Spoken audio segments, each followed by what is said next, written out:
5 अगस्त 1960 की शाम थी। बॉम्बे में एक अजीब किस्म की हलचल नजर आ रही थी। बड़ी भागम भाग थी। ज्यादातर लोग भागकर जा रहे थे वहां के बड़े ही मशहूर अभी अभी बने हुए सिनेमा हॉल मराठा मंदिर की तरफ। इतनी भीड़ हो गई क्योंकि शाम को वहां पर प्रीमियर था फिल्म का, और फिल्म का नाम था मुगले आजम। वो फिल्म जिसका बड़ी बेकरारी से लोगों ने इंतजार किया था। मैं बहुत छोटा सा बच्चा था उस वक्त, लेकिन फिल्मों के बारे में मैं अवेयर था।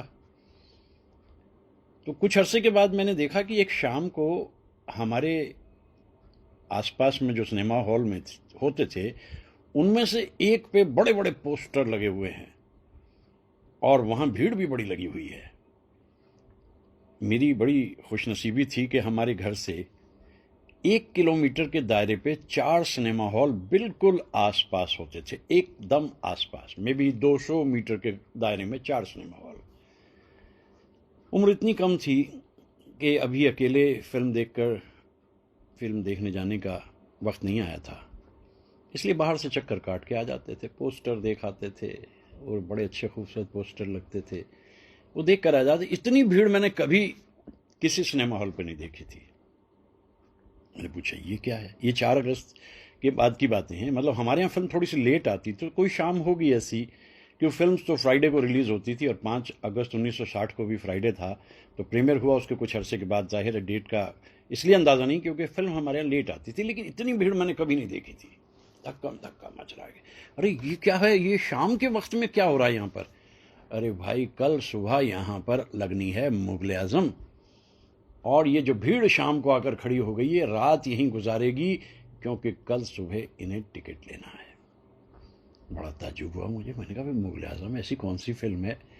गाने तो हम सुन रहे थे, प्यार किया तो डरना क्या जंग, अब गा लेते थे, गुनगुना लेते थे, मोहब्बत की झूठी। मतलब नहीं पता था, ना प्यार का मतलब पता था, ना मोहब्बत का मतलब पता था। हाँ, बस यह है कि जिस तरह से भी तुतलाई सी भाषा में गाया जाता था गा लेते थे इन गानों को हम। और अगले दिन फिर वहाँ पर वही हुआ। बड़ा ही एक आम सीन होता था कि जब इतनी भीड़ इकट्ठी हो जाती थी तो वहाँ पे लाठी चल जाती थी, क्योंकि सबको जल्दी पड़ी और लिमिटेड टिकट्स होते हैं। फिर ब्लैक भी होती थी उस ज़माने में, मतलब अगर आपका उस ज़माने का टिकट 8 आने का है तो वो उसको कोई बेच रहा है 5 रुपये 10 रुपये, बड़े मतलब उसको कहते थे काला बाजार। बुरी तरीके से ब्लैक होती थी, लाठी भी चलती थी, दूर से खड़े देखा। और फिर यह हुआ कि मुगलिज़म रिलीज़ हो गई। उस वक्त तो देखना मुमकिन नहीं था, भारी भरकम फिल्म थी, और वो ज़माना तो हमारा चक्रधारी जन्म जन्म के फेरे संपूर्ण रामायण का ज़माना था। तो काफ़ी अरसे के बाद जाकर के जब मैंने पहली बार इस फिल्म को देखा जाकर सिनेमा हॉल में, तब तक मैं उम्र के उस पड़ाव पे आ गया था जहां मोहब्बत भी समझ आने लगी थी, प्यार भी समझ आने लगा था, और मोहब्बत की झूठी कहानी अभी पूरी तरीके से समझ नहीं आनी शुरू हुई थी। तो मैंने सोचा कि ये फिल्म है क्या। फिर उसके बाद जाकर के देखा। मेरा ख्याल है कि ऐसी फिल्म, इस तरह की फिल्म इससे पहले कभी बनी नहीं थी। उसमें उस ज़माने में क्या होता था कि जो प्रोड्यूसर या डायरेक्टर होता था उसका नाम पहले आता था, प्रोड्यूसर डायरेक्टर। के आसिफ की मुगले आजम। मुझे यार ये सिलसिला क्या है, ये कुछ बात समझ में नहीं आ रही। और फिर धीरे धीरे समझ भी आने लगी, इतनी समझ में आने लगी कि उस फिल्म को फिर कई बार देखा। ऐसी फिल्म भी कभी इसलिए नहीं बनी कि अगर आप इसके इतिहास को देखने की कोशिश करें तो 1922 एक ऐसा बरस है जबकि हिंदुस्तान में 2 अलग अलग शहरों में 2 अलग अलग इंपॉर्टेंट घटनाएं होती हैं। पहली घटना तो होती है लाहौर में। इम्तियाज अली ताज नाम का एक राइटर है और उसने एक अफसाना लिखा और उसका नाम था अनारकली। और इधर इटावा में 14 जून को एक बच्चा पैदा होता है और उसके वाले साहब ने उसका नाम आसिफ रख दिया, कमरुद्दीन आसिफ। अब इन दोनों घटनाओं का आपस में कोई तालमेल है नहीं, लेकिन तालमेल कब दिखाई देता है? 1944 में, क्योंकि थोड़ी उम्र आगे बढ़ते बढ़ते के आसिफ चले गए थे बॉम्बे और वहाँ जाकर के एक फिल्म बना रहे थे, फूल के नाम से एक फिल्म बना रहे थे। और उसी वक्त में उन्हें ये पता लगा इसके बारे में कि एक अफसाना लिखा हुआ है। कमाल अमरोही साहब के ज़रिए ये जिक्र उन्हें हुआ था। मैं इस पर फिल्म बनाऊंगा। अच्छा, तुम बनाओगे? ठीक है, कैसे बनाओगे? कोई बात नहीं, लार्जर देन लाइफ बनाऊंगा। मुगल आजम का मतलब अकबर है, तो अकबर के स्तर की ही फिल्म बनाऊंगा। यहां से शुरू होता है सिलसिला। और एक्टर्स चुनने की जब बात आई तो उस ज़माने में बड़े हैंडसम एक्टर होते थे, सप्रू।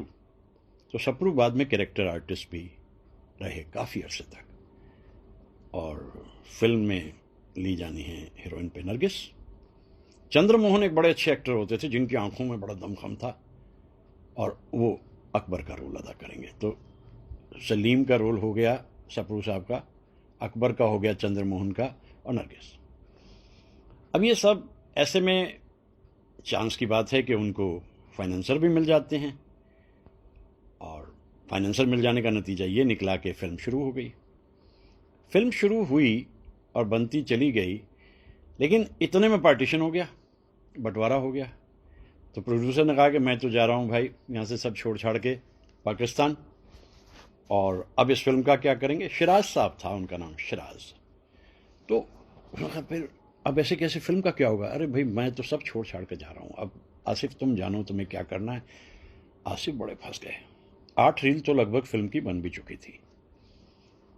अब इसके बाद चुप हो जाते हैं आसिफ, और सब अपनी आंखों से उन्होंने देखा। और उसके बाद जो उन्होंने अगला कदम उठाया वो कि इस बीच में छोटी छोटी कुछ फिल्म से अनाउंस कर दी, लेकिन जहन में उनके वही रहा, मेरा ख्वाब, मेरा मुगल आजम, बस ख्याल यही रहा उनका। वक्त बीतता चला गया, और फिर उसके बाद में जब फाइनेंसर ढूंढने की बात आई तो वहाँ शापोर जी नाम के एक धन्ना सेठ हैं, बड़े पैसे वाले आदमी हैं। अब दिक्कत क्या है कि शापोर जी को तो कोई दिलचस्पी फिल्म मेकिंग में है नहीं, पैसे वाले आदमी हैं, लेकिन 2 चीज़ों में उन्हें दिलचस्पी है।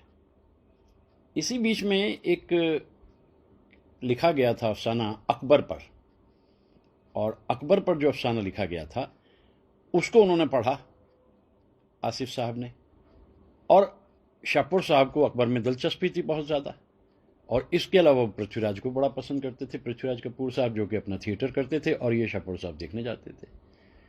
तो नतीजा ये निकला कि के आसिफ ने धीरे धीरे शाहपुर साहब से दोस्ती बढ़ाई और उनसे कहा कि मैं फिल्म बनाने जा रहा हूँ, और इसमें पृथ्वीराज कपूर अकबर का रोल करेंगे, और फिल्म का नाम ही मुगल आजम होगा। बस यहाँ से फिर शाहपुर साहब ने ख़जाना खोल दिया कि तुम्हारे जो जी में करो, जितने बड़े पैमाने की फिल्म बनाना चाहते हो बनाओ, लेकिन क्या कास्ट क्या रहेगी? कास्ट दिलीप कुमार होंगे, सलीम, पृथ्वीराज कपूर होंगे, अकबर, और वो अनारकली कौन होगी? अनारकली के लिए सोचा देखते हैं क्या किया जा सकता है। एक एडवर्टीजमेंट दे दिया उन लोगों ने 8 फरवरी 1952। मैंने जैसा कहा ना कि हम लोगों की जो आज ज्ञान हमारे पास है फिल्मों का, वो 50-55 साल पहले से है। फ्राइडे को एक अखबार आता था, बड़ा मोटा सा अखबार जिसका नाम था स्क्रीन, और उसमें एक ऐड निकला कि 8 फरवरी 1952 में कि एक फिल्म बन रही है मुगल आजम, और दिलीप कुमार और के आसिफ को तलाश है अनारकली की। अगर आपकी उम्र 16 और 22 के बीच में है तो बस जल्दी से अप्लाई कर दीजिए। ऐड आया, लड़कियां जो थीं वो उसके लिए भागीं, उन्होंने बड़ी कोशिश करी, लेकिन नतीजा क्या निकला कि 8 लड़कियां सिलेक्ट भी कर ली गईं। लेकिन अभी भी ऐसा लगा कि इनमें अनारकली कोई नहीं है। जो नियरेस्ट दिखाई दी उसका नाम था शीला दयाले, शीला। लेकिन फिर ये लगा कि शीला नहीं कर पाएगी ये, और इतना ज़रूर किया गया कि शीला को इस रूप में अपने जहन में रखा कि आसिफ ने कि एक सखी होगी अनारकली की, उस सखी का रोल इसको दे देते हैं। तो जब आप मुगल आजम देखते हैं तो उसमें जो सबसे करीबी दोस्त है अनारकली की, उसका नाम सुरैया है। तो ये सुरैया जो है ये वो एक्ट्रेस है जिनका नाम है शीला। तो अब बात आई नूतन ने कहा कि देखो ये रोल अलग तरह का है, इसमें नरगिस या मधुबाला को लो। मधुबाला पहुंच गई थी कि आसिफ के पास, उन्होंने यहाँ से आगे का तो फिर इतिहास है। ऐसी फिल्म भी कभी बनी नहीं। फिल्म शुरू हो गई 1951 के करीब, इसकी शूटिंग शुरू हुई। फिल्म आगे बढ़ती चली गई और बढ़ते बढ़ते चलते चलते खर्चा बहुत ज़्यादा इस पे होता चला जा रहा है। शुरुआत ही जो जहन में थी, चूंकि अपने देश से बड़ा प्यार था कि आसिफ को, मैं हिंदुस्तान हूँ, यहाँ से फिल्म शुरू होती है और हिमालय मेरी निगहबानी करता है और गंगा मेरी पवित्रता की सौगंध है, ऐसे तो शुरू होती है फिल्म। तो यहीं से बांध लिया जाता है ऑडियंस को। इसके बाद फिर चलता रहता है सिलसिला, शूटिंग होती रहती है, वक्त बीतता रहता। 1951 की शुरू की गई फिल्म जो दोबारा शुरू की गई है वो 5 अगस्त 1960 को रिलीज होती है। 9 बरस इस फिल्म को बनने में लगे। आप सोचिए खर्चा कितना हो गया होगा। इसमें जो भी कुछ लिया गया बस वो बेस्ट ही लिया गया, उससे कम पे बात बननी ही नहीं थी। हजारों से लाखों और लाखों से करोड़ों, और कभी कभी शाहपुर जी तंग आकर के कहते थे, भाई आसिफ तुम मुझे क्या कर रहे हो, तबाह कर रहे हो, कैसे होगा ऐसे। तो आसिफ मुस्कुराते कह देते थे, करोड़ों लगाओगे तो करोड़ों कमाओगे शेर साहब, ये तय है। और सादत हसन मंटो जो आसिफ को जानते थे अच्छी तरह, वो कहा करते थे दरअसल आसिफ बाजीगर था। वो बात को इस तरीके से समझाता था कि दूसरा आदमी, वो उस औरत भी उसकी बात पे यकीन कर बैठते थे। ये कमाल था आसिफ का, जिससे जो कह देगा वो उसको बात को मान लेगा, ऐसा कुछ कमाल था। अब यहां डायलॉग्स की जब बात आई, फिल्म का जो लिखना स्क्रीन प्ले है वो कर रहे हैं कि आसिफ साहब, और अमान साहब को लाए वो अमान साहब। कभी कभी ऐसा होता है कि बच्चे इतने मशहूर हो जाते हैं कि अब्बा का नाम जो है वो अब्बा के नाम से नहीं बल्कि अब्बा उनके नाम से पहचाने जाते। ये वही अमान साहब हैं जो अदाकारा जीनत अमान के वालिद साहब। तो उन दोनों ने उसका स्क्रीन प्ले सब कुछ करना शुरू किया।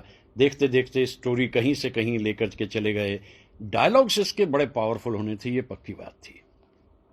तो डायलॉग ये पहली बार हुआ होगा कि एहसान रिजवी साहब भी मौजूद हैं और कमाल अमरोही भी मौजूद हैं, अमान साहब भी मौजूद हैं, और एक और वहाँ पे राइटर हैं वजाहत मिर्ज़ा साहब। तो 4 लोगों ने मिलकर तो इसके डायलॉग लिखे।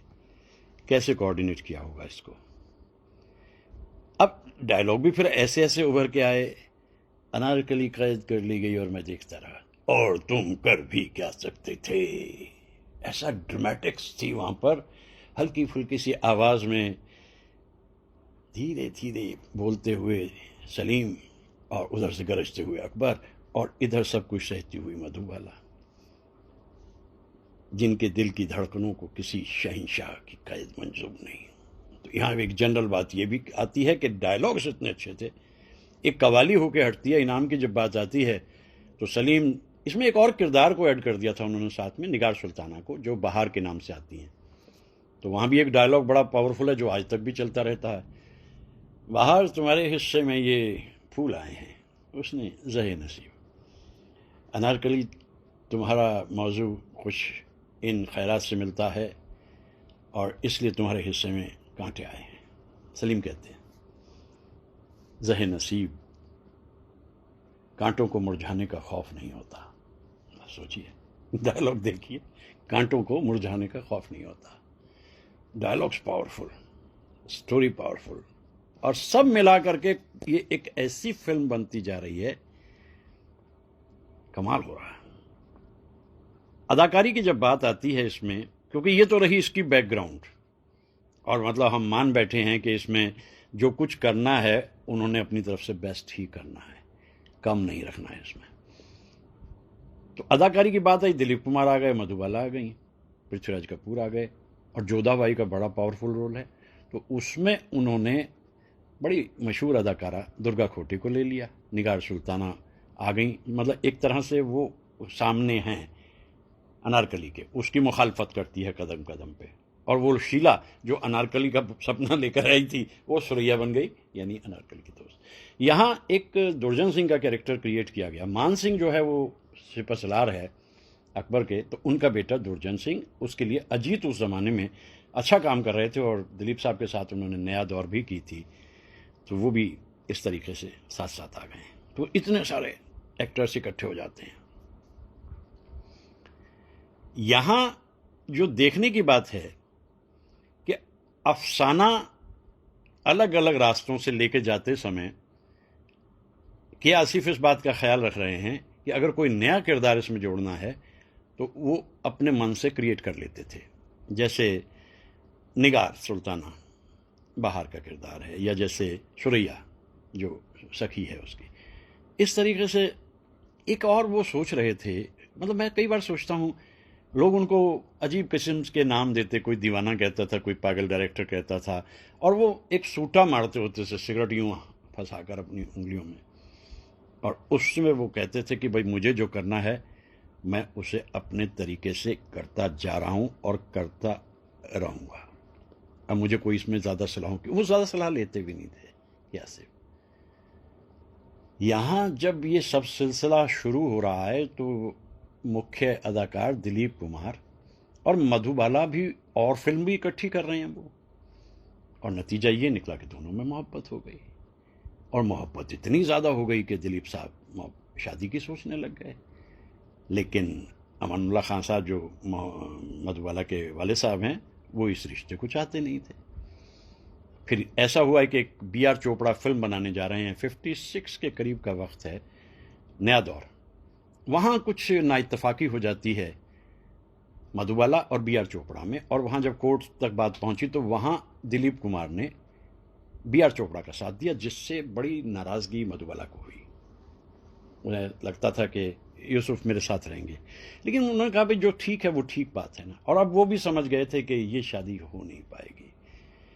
जब भी कभी आप इस फिल्म को देखें, आपने कितनी बार तो इसको देख लिया होगा, कभी आप इसको ये देखिएगा, एक एरा है 1951 से 1956 तक का, और एक एरा है 1956 से 60 तक का। पहला वो जिसमें दोनों में बेहद मोहब्बत है ज़ाती ज़िंदगी में, और दूसरा वो जिसमें बेहद मुश्किल हो गया है यहाँ तक कि एक दूसरे के साथ काम करना भी। कुछ गुस्से के सीन सलीम के देखिए, वो गुस्सा जेन्युइन है आखिर के सीन्स तक जाते जाते। सब कुछ अधूरा रह गया, और फिल्म को बनाना इसलिए ज़रूरी है क्योंकि इसमें पैसा बहुत लग चुका है, अलग भी नहीं हो सकते। कॉन्ट्रैक्ट भी कुछ इस तरीके से साइन किए गए हैं, अलग भी नहीं हो सकते। फिल्म बनती चली जा रही है, लेकिन इतने में कहीं के आसिफ को यूं लगा कि ये फिल्म जैसे ना एलिटिस्ट होती जा रही है, इसमें जो कुछ भी है वो बादशाहत से जुड़ा हुआ है, उससे नीचे कुछ भी नहीं है।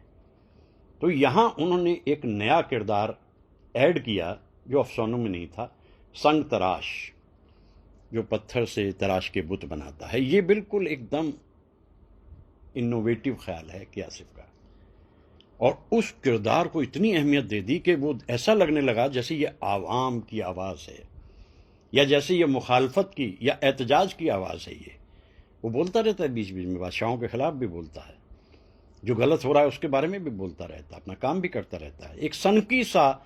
और वो किरदार उन्होंने दिया, उस ज़माने के बड़े मशहूर एक्टर थे कुमार साहब। इससे पहले आपने कुमार साहब को श्री 420 में भी देखा होगा। तो ये एक कैरेक्टर के आ जाने से सिचुएशन बिल्कुल डिफरेंट हो गई, और एक अलग सा वज़न माशरे को भी मिल गया, कॉमन मैन को भी मिल गया। अदाकारी में तो कोई कमी है ही नहीं, क्योंकि सभी वेटरन हैं, अपने अपने इलाके के उस्ताद हैं। सीन्स जो लिए जाने हैं उसके लिए रणभूमि बनाई गई। वो कंप्यूटर का ज़माना नहीं था जैसे आजकल फिल्म्स में दिखा देते हैं, वो ज़माना वो नहीं था। उस ज़माने में तो बाकायदा मैदान में जाकर किया जाता था सब कुछ। और कैमरामैन आर.डी. माथुर साहब का कमाल देखिए कैसे किया, सब कुछ बहुत अच्छा। तो एक बात और समझ में आ रही थी आसिफ साहब की, इस फिल्म का जो संगीत है वो कमाल का होना चाहिए, संगीत बिल्कुल कमाल होना चाहिए, कदम कदम पे गाने होने चाहिए। तो इसलिए नौशाद साहब तो उस ज़माने के मैस्त्रों हैं, और उसके साथ साथ दोनों की बड़ी अच्छी बनती है। शकील बदायूनी साहब और नौशाद साहब की आपस में बहुत बनती है। आज अगर 5 अगस्त को मैं मुग़ल आज़म को याद कर रहा हूँ, तो अभी 3 अगस्त को शकील बदायूनी साहब दुनिया में आए थे। बस छोटी सी 50-51 बरस की उम्र जीकर दुनिया से रुखसत हो गए थे। म्यूज़िक जो है इसका हॉलमार्क होगा, ये तय हो गया। और नौशाद साहब के पास भी जितना अब तक का तजुर्बा था, वो उन्होंने संगीत की धुनें बनानी शुरू कर दी। सारे गाने बनते चले जा रहे हैं और उन गानों को बनाते बनाते जैसे कि उसमें कव्वालियां भी जो, तेरी महफिल में किस्मत आजमा कर हम भी देखेंगे, अजी हाँ हम भी देखेंगे, ये है ना। फिर मोहब्बत की झूठी कहानी फिरोए, हर जगह, चूंकि फिल्म 3 घंटे से ऊपर निकल गई है इसलिए गानों की जगह भी है। हमें काश तुमसे मोहब्बत न हो, बेकस पे करम कीजिए, ये दिल की लगी कम क्या होगी, जब रात है ऐसी मतवाली, फिर सुबह का आलम क्या होगा। शुरू में जो बांधा है वो एक बड़ा कमाल का गीत बनाया है। मोहे पनघट पे नंद लाल छेड़ गयो रे, है इश्क ये सब दुनिया वाले बेकार की बातें करते हैं। ये सब चला जा रहा है। अब आ रहा है शीश महल, बड़ी मेहनत से बनाया गया। 10 लाख रुपया तो शायद उसको बनाने में लग गया। प्योर कांच, यहाँ तक बेल्जियम तक से भी कांच मंगाया गया था। और अब वो गाना यहाँ पे आना है जो इसकी यूएसपी है और इसका एक फिनाले की तरफ ले जा रहा है। प्यार किया तो डरना क्या, जब प्यार किया तो, प्यार किया कोई चोरी नहीं की, छुप छुप आहें भरना क्या। अब यहाँ क्या है कि एक ऐसी जगह है जिस जगह पे आकर के अनारकली बगावत कर देती है कि भाई अकबर जी आपको जो करना हो कर लो, हम तो सलीम से मोहब्बत करते हैं और उससे मोहब्बत करते रहेंगे। ये बड़ी अजीब बात हो गई। और ऐसा गाना बना के इसको कहा जाता है कि शकील बदायूनी साहब को 105 बार इस गीत को लिखना पड़ा, क्योंकि बार बार वो नौशाद साहब के नहीं, नौशाद साहब तो खुद भी शायद नहीं। बस फिर इसके बाद में फिल्म का कमाल है, इतने सारे गाने, लगभग 10 गाने इसके अंदर दिखाई देते हैं। अभी और भी गुंजाइश है।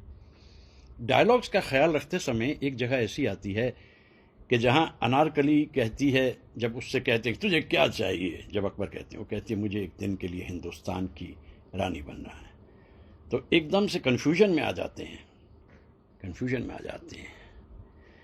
वो ये सोचते हैं कि ये क्या मांगेगी अगर एक दिन को मैं इसे कहता हूँ, लेकिन अब वो मना भी नहीं कर सकते क्योंकि वो इंसाफ का तराजू मुकद्दस है। इंसाफ के इस मुकद्दस तराजू की कसम, वो शुरू में एक वादा किया था ना अनारकली की माँ से, जिंदगी में एक बार जो मांगोगी वो अता किया जाएगा, वो तो आखिर में होता है। लेकिन यहाँ अनारकली कह रही है कि मुझे एक दिन के लिए, ठीक है आखिर तेरी ज़बान पे आ गई ना। तो वो फिर कहती है बादशाह, मतलब जैसे वो रानी बनती है, जैसे उसके ऊपर मुकुट आता है, वो कहती है। अब यहाँ क्या है कि डायलॉग राइटर्स बैठे हुए हैं 4, और के आसिफ हैं और साथ में नौशाद साहब। क्या यहाँ पे यार एक डायलॉग देना है, अनारकली को एक डायलॉग देना है जो कमाल कर दे। सब अपना अपना जोर लिख रहे हैं। अमान साहब लिख रहे हैं, एहसान रिजवी लिख रहे हैं, कमाल अमरोही लिख रहे हैं, के आसिफ। और इतने में वजाहत मिर्ज़ा ने अपनी एक पान की डिब्बी होती थी, उसमें से एक छोटी सी पर्ची निकाल के कहा, ये लीजिए, एक डायलॉग अगर पसंद आए तो बस यही डायलॉग काफ़ी है। क्या कहती है महारानी बनते ही अनारकली, शहंशाह की इन बेहिसाब बख्शिशों के बदले में एक कनीज जलालुद्दीन अकबर को अपना खून माफ करती है। ऐसा डायलॉग कि सबके रोंगटे खड़े हो गए। मुझे लेक टंडन जी बताया करते थे, चूँकि वजाहत मिर्ज़ा से उनकी बड़ी अच्छी दोस्ती थी। कहने लगे भाई वो सारे जो डायलॉग राइटर जो इतने लंबे लंबे चिट्ठे लिख रहे थे तो एकदम से अवाक रह गए। शहंशाह की इन बेहिसाब बख्शिशों के बदले में एक कनीज जलालुद्दीन अकबर को अपना खून माफ करती है। क्या कमाल था। छोटी से छोटी बारीक से बारीक बात को लेकर जो कमाल किया था कि आसिफ ने, ये उसी का नतीजा है कि मराठा मंदिर में फिल्म क्या लगी उतरने का नाम नहीं। शुरू में थोड़े कुछ दिन मुश्किल रहे, शुरू में नहीं चली, धीरे धीरे फिर जो लोगों ने जाना शुरू किया, और अब तो जितनी बार भी वो फिल्म कहीं लगती है लोग उस फिल्म को छोड़ते नहीं। म्यूजिक तैयार हो गया। अभी जैसे कहते ना कि वो सूटा मारना, तो सूटा मारने से उनका दिमाग और एक्टिव हो जाता था। भाई नौशाद साहब, सलीम आ रहा है इतने अरसे के बाद और जोधा भाई उसका इंतजार कर रही है, तो यहाँ तानसेन से कुछ गवा दीजिए ना बैकग्राउंड में। और मुझे तो दिमाग में ये भी आ रहा है कि एक ऐसा मोहब्बत भरा गीत कर दीजिए, और वो गीत होगा कि मधुबाला और दिलीप कुमार दोनों मोहब्बत कर रहे हैं, इश्किया हैं, और पीछे से तानसेन गा रहे हैं। कुछ ऐसा कर दीजिए ना। अब तानसेन के लिए कौन होगा? है ना बड़े गुलाम अली खान साहब। नौशाद साहब ने कहा, मियाँ बख्श दो मुझे, बहुत कर लिया मैंने, अब मेरे को क्यों बेकार में डांट पड़वा रहे हो? बड़े गुलाम अली खान साहब और फिल्म में गाएंगे, नामुमकिन। उसने कहा कि आसिफ कहने लगे चलो चलते हैं खान साहब के यहाँ चलते हैं। खान साहब के यहाँ पहुँचे, बड़े गुलाम अली, हाँ नौशाद क्या बात है, ये आसिफ साहब आए हैं सर, क्या बात है? खान साहब कहने लगे, भाई ये चाहते हैं कि मुगल आज़म जो फिल्म बन रही है उसमें 2 आपके गीत रख दिए जाएं, मतलब क्लासिकल, शास्त्रीय। मैंने सुना है कि हल्के से मुस्कुराए थे बड़े गुलाम अली खान साहब। कहने लगे, नौशाद तुम जानते हो कि मैं फिल्म्स में नहीं गाता। कहते मैंने समझाया, ये समझते ही नहीं बिल्कुल भी। तो अब के आसिफ की बारी आई कि आसिफ ने कहा, हुजूर तानसेन के ऊपर है, कौन गाएगा आपके अलावा बताइए? दोनों गाने तानसेन पे। तो वो कहने लगे, अब वो फंस गए खान साहब। उन्होंने कहा यार इसका एक तरीका है मन में। उन्होंने सोचा कि भाई, उन्होंने देख भाई सीधी सी बात बता रहा हूँ, 25,000 रुपये लूँगा मैं गाने के। आप सोचिए 1960 में जहाँ लता मंगेशकर और मोहम्मद रफ़ी को 300-400 रुपये एक एक गीत के मिलते थे, 25,000 रुपये लूँगा। तो वो नौशाद, ये मैं आपको बातें जो बता रहा हूँ ऑथेंटिक हैं। नौशाद साहब ने एक इंटरव्यू में बताई, उन्होंने कहा यूँ सूटा मारा ये कि आसिफ साहब ने, और एक चेक बुक निकाली और उस पर 10,000 लिखा। खान साहब ये 10,000 पेश की है और 15,000 में अभी जाकर आपको भिजवाता हूँ। अब सोचिए खान साहब ने क्या सोचा होगा। इससे आगे लेन देन क्या हुई, कैसे हुई, हमें नहीं मालूम, लेकिन दोनों शास्त्रीय संगीत के जो गीत हैं वो बड़े गुलाम अली साहब ने गाए। शुभ दिन आयो और प्रेम जोगन, ऐसा रोमांटिक सॉन्ग भी कब पिक्चराइज हुआ है। उस इंसान का सबसे बड़ा कमाल ये है कि he was perfectionist, nothing less than perfection. Film industry से जुड़े हुए किसी एक इंसान ने मुझे बताया था कि ये जो कपड़े थे बड़े महंगे महंगे से थे, और जोधा बाई का जो था वो तो बहुत ही महंगा था, और उसमें एक बार कहीं किसी जगह हल्का सा कुछ लग गया, फट गया थोड़ा सा। तो एकदम से ड्रेस डिज़ाइनर का लाइए इसको रफू कराते हैं। कहते नहीं ये दोबारा बनेगा। साहब क्या बात कर रहे हो? अरे भाई जब भी कभी ये अदाकारा एक्टिंग कर रही होंगी तो इन्हें एहसास रहेगा, ख्याल रहेगा कि वो फटा हुआ है वहाँ से ना, दोबारा बनेगा। तो अब 1 करोड़ से ऊपर तो लागत जानी थी, 1 और 1.5 करोड़ के बीच में, और उधर बार बार शोपुर साहब कहें मेरा दिवालिया निकलवाएगा आसिफ। और ऐसे ये फिल्म बनती चली गई। संग तराश को जगह मिली, लेकिन मान सिंह को भी जगह मिली। मुराद साहब वो रोल कर रहे हैं, और वो आखिर में गाना है ना, ए मोहब्बत जिंदाबाद, उसमें कोरस के नाम पे 100 सिंगर्स को लिया गया जो मोहम्मद रफ़ी के साथ साथ गा रहे हैं। और फिर किस तरह से उसका अंत होता है, कैसे सब कुछ बनता चला जाता है, ये मुगल आज़म का कमाल है। ले जाओ। मैं दरअसल ये महसूस करता हूँ कि दीवाने तो होते हैं, बनाए नहीं जाते। ऐसी दीवानगी जो कि आसिफ में थी, 2 ही फिल्म उन्होंने बनाई, एक फूल बनाई थी और उसके बाद ये मुगल आज़म बनाई। लव एंड गॉड बनाने की तैयारी कर रहे थे। इतना वजन मन पे आ गया होगा कि दुनिया से रुखसत हो गए। तो जो मैं आपसे कह रहा था कि 1956 तक दिलीप कुमार और मधुबाला के संबंध अलग हैं, और उसके बाद एक तेज तरारी दोनों के बीच आ जाती है। मधुबाला खामोशी से सब देखती रहती है, और दिलीप साहब को जहां फिल्म में दिखाई देता है वो गुस्सा कर जाते हैं। और कहा यह भी जाता है कि वो जंजीरें बड़ी भारी भरकम पहनी गई थी वहाँ पर, क्योंकि वो परफेक्शनिस्ट है तो वो इससे कम पे मानेंगे नहीं, और बीमार रहती थी, दिल में छेद था मधुबाला के। 36 बरस की उम्र में वो चली गई। फिल्म 1960 में आई थी, मधुबाला की मौत हुई थी 1969 में। ऐसे ऐसे किस्से कहानियाँ जब याद आते हैं तो वाकई मैं सोचने लगता हूँ कौन लोग थे वो। जुनूनी थे, एकदम जुनूनी लोग थे। लेकिन अगर जुनूनी ना होते तो फिर मुगल आजम बनती कैसे। और शपूर जी के बाद में उनके जो बेटे हैं पलन जी, मैंने सुना है कि शायद 98 की उम्र में हैं वो अभी उनके भी बेटे जो हैं उन्होंने अभी पीछे इस फिल्म को कलर भी कर दिया था, बल्कि अभी 2 बरस पहले तो एक ड्रामा भी इस पर निकल आया है।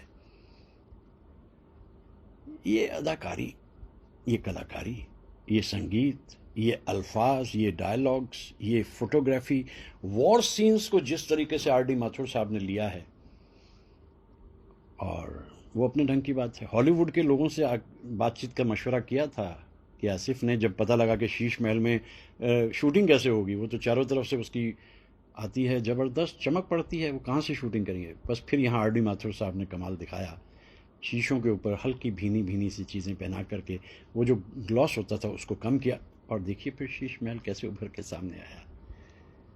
एक बड़ी फिल्म बनाई नहीं जाती, या बेहतरीन फिल्म बनाई नहीं जाती, बन जाती है। मुगल आजम एक ऐसी ही फिल्म है। इस फिल्म का कोई भी हिस्सा अगर आप देखेंगे वो किसी से कम नहीं है। अदाकारी की बात अगर हम करें, अगर मधुबाला अपनी जगह पे कमाल कर रही हैं, तो निगार सुल्ताना में भी कोई कमी नहीं है। और वो जो सखी का रोल करती है, वो धीरे धीरे उसका इश्क शुरू हो जाता है दुर्जन सिंह से, उसे मजाक करती रहती है बैठी हुई। वो जो मज़ाहिया डायलॉग्स हैं वो भी बड़े कमाल के होते हैं। आज सुबह सुबह महसूस हो रहा है कि अपने ढंग की अलग फिल्म। फिर तो उसके बाद जब भी मौका लगा, ना जाने कितनी बार इस फिल्म को देखा, इसकी बारीकियों को देखा, इसके पीछे जो मेहनत की है कि आसिफ और उनकी टीम ने, उस सब को भी मैंने बड़ी अच्छी तरीके से देखा है। ऐसे कलाकार, ऐसे आर्टिस्ट दिखाई नहीं देते अब। इत्तफाक ये भी है कि दुनिया ही बदल गई, दौर ही बदल गए। ना वो गजनबी में तड़प रही, ना वो खम है जुल्फे अयास में। तो ऐसी थी ये फिल्म, ऐसी ख़ास बातें इस फिल्म की। नौशाद साहब ने कमाल किया था, और गीत, 12 गीत, एक से एक बढ़िया गीत। और उसके बाद वोल्ट फेस क्या आता है, फिल्म फेयर जब अनाउंस होते हैं अवार्ड, तो वहाँ क्या हो रहा है कि संगीत के लिए सब लोग माने बैठे थे कि पुरस्कार तो डेफिनेटली जो है वो मिलना है, वो मिलेगा मुगल आजम को। लेकिन ऐसा हुआ नहीं, ऐसा हुआ नहीं। जब अनाउंस हुए तो संगीत का पुरस्कार जो है वो मिला था शंकर जयकिशन को, फिल्म दिल अपना और प्रीत पराई के लिए। ऐसा कैसे हो जाता है, क्या कहें, क्या बताएं। कुछ कुछ होता रहता है, ऐसा नहीं। फिल्म इंडस्ट्री में तो बहुत कुछ होता रहता है, बहुत कुछ होता है। और उन सब बातों को इधर उधर से जब हम ऑथेंटिक रूप में लेके आते हैं, उसी का जिक्र हम करते हैं, उसी का जिक्र हम करते हैं। और वही आज सुबह सुबह मैं कर रहा हूं। इसके बाद जब भी ये फिल्म कहीं आई, ये तो कमाल करती चली गई। अब भी कभी जब कलर्ड को भी लोगों ने उतना ही पसंद किया, उसको इसी रूप में पसंद किया। शकील बदायूनी साहब भी जानते थे नाउ और नेवर, नाउ और नेवर। आर डी माथुर भी जानते थे कि शीश महल को ऐसा दिखाना है कि दुनिया देखती रह जाए, दुनिया देखती रह जाए। ये सब कुछ एक परफेक्शनिस्ट ही कर सकता था, उससे कम पे ये काम हो नहीं सकता था। तो मेरा ख्याल है कि अच्छा तो यही होता है कि जब चाहो इस फिल्म को देख लो। इस फिल्म की खूबसूरती इसी में है कि 60 बरस की ये हो गई। दरअसल ऑफिसेज में ज़्यादातर 60 बरस पे रिटायर कर दिया जाता है, लेकिन ये फिल्म रिटायर होने वाली है ही नहीं। इसके पीछे जो मेहनत है वो इसको रिटायर होने नहीं देगी। 60 ईयर्स माइलस्टोन को स्टिल ये चलती चली जाएगी। जहां इसकी अदाकारी ने झंडे फहराए, वहां इसके संगीत ने इतने रूप बदले इसी फिल्म के दौरान कि ऐसा एक फिल्म में अक्सर देखने को मिलता नहीं। अब हमें मालूम नहीं कि जैसे कि आसिफ कहते थे चोपड़ जी से करोड़ों लगाओगे करोड़ों, अब हमें मालूम नहीं करोड़ों कमाए होंगे जरूर। सवाल कमाने का है नहीं। दिस इज मोर और less a dream come true. ये एक सपने का पूरा होना है। लेकिन इसी फिल्म के बनते बनते एक सपने का टूट जाना भी है। कोई वजह नजर नहीं आती थी कि मधुबाला की शादी दिलीप कुमार से ना हो। आज दिलीप साहब 98th ईयर में मौजूद हैं। हाफिज़ा नहीं उनका साथ दे रहा, लेकिन मैं सोचता हूं कि अगर वो सोचते होंगे तो कितनी सारी यादें कहां कहां से आती होंगी। भूली बिसरी यादें, कितनी सारी यादें ही हैं। और ये यादों का मौसम है। आज देखिए ना, मैंने जैसे कि आपसे कहा कि कोई वजह होती है मैं अपनी बात कहने लगता हूं। आज 5 अगस्त को मुझे अचानक ख्याल आया कि वैसे मैं कभी कुछ कहूं या ना कहूं, लेकिन मुगल आजम एक ऐसी फिल्म है, चूंकि मैंने पहले गाइड पे बोला है, मैंने प्यासा पे भी और कागज़ के फूल पे भी बोला, एक ज़माने में मैंने साहिब बीबी और गुलाम पे भी बोला। ये वो फिल्में हैं जो मेरी पसंद की फिल्में हैं। तो इसमें कुछ बातें जो अहम हैं, अगर वो अपने दोस्तों तक ना पहुंचाई जाएं तो बात कुछ बनती नहीं। इसीलिए आज सवेरे सवेरे इसके गीत कितने पॉपुलर हुए। आखिर के कुछ गीत तो थोड़े दबकर रह गए, क्योंकि 12 गीत एक फिल्म में बहुत ज़्यादा हो जाते हैं। लेकिन जगह थी, सिचुएशन थी, इसलिए वो चलते चले गए। और देखिए, वो भी तो एक ज़माना था। आवाज़ 1931 में आई थी ना, आलम आरा के साथ। उसके थोड़े ही अरसे के बाद किसी ने एक फिल्म बनाई इंद्र सभा, और उसमें 72 सॉन्ग्स रखती है। कोई कहता है 71, कोई कहता है 72 सॉन्ग्स। तो उस हिसाब से तो 12 गीत कोई बहुत ज़्यादा गीत नहीं है। और फिर लता जी और मोहम्मद रफ़ी साहब की आवाज़, ये वो दौर था जिस दौर में दोनों ही कमाल कर रहे थे। ऐ मोहब्बत जिंदाबाद, इस गीत को जब भी हम सुनते हैं, और जाने से पहले जब उनको फांसी पर चढ़ाया जाना, उससे पहले कहते हैं, दुनिया में हमेशा दिल वाले का साथ देना, दौलत वाले का नहीं। ये कहकर के सलीम जब उधर बढ़ते हैं और फिर गाना होता है, और उसके बाद में एंटी क्लाइमैक्स। ऐसी थी ये फिल्म। ये हो जाता तो वो हो जाता, तो वो हो जाता, अलग अलग बातें हैं। लेकिन जिस रूप में ये फिल्म बन के हमारे सामने आई है, वो अपने ढंग की अलग ही फिल्म है, और अपने ही ढंग के अलग इंसान थे के आसिफ, तभी वो ऐसा कर सके। पढ़ाई लिखाई में उन्हें शुरू से ही कोई इंटरेस्ट नहीं था। 8वीं क्लास तक उन्होंने पढ़ाई की थी। और फिर देखिए, इससे एक बात जाहिर हो जाती है कि तालीम वो है जो आप दुनिया में जाकर धक्के खाकर, ठोकरें खाकर सीखते हो। मील का पत्थर तो महज धोखा है, रास्ते ठोकरों से नपते हैं। सोचिए, पहले जो हिस्सा है 8 फिल्म बेकार हो गई। दूसरे बनाने के लिए प्रोड्यूसर नहीं मिल रहा है, फाइनेंसर नहीं मिल रहा है। फाइनेंसर मिल रहा है तो इतना पैसा लग जाता है। लेकिन ख्वाबों पे समझौता नहीं करते कि आसिफ, और ख्वाबों पे समझौता करना भी नहीं चाहिए। ये ज़िंदगी का एक उसूल होना चाहिए। You must go on dreaming a dream. मानसूनी शहर है, मैंने अपनी बात कह दी। मेरे मन से बड़ी एक खुशी की लहर आती है जब मैं उस दौर को याद करता हूँ, और मेरे कुछ साथी उसको लपक लेते। उनकी संख्या बहुत कम होती जा रही है, लेकिन मुझे फ़र्क नहीं पड़ता, क्योंकि जहाँ पहुँच रहा है वहाँ पहुँच रहा है। इतनी सारी लंबी लंबी बातें आज के ज़माने में सुनता कौन है। आइए दिन को शुरू करें और इस फिल्म को याद करते और सलाम करते हुए कि आसिफ साहब को आप सबके लिए बहुत दुआएं।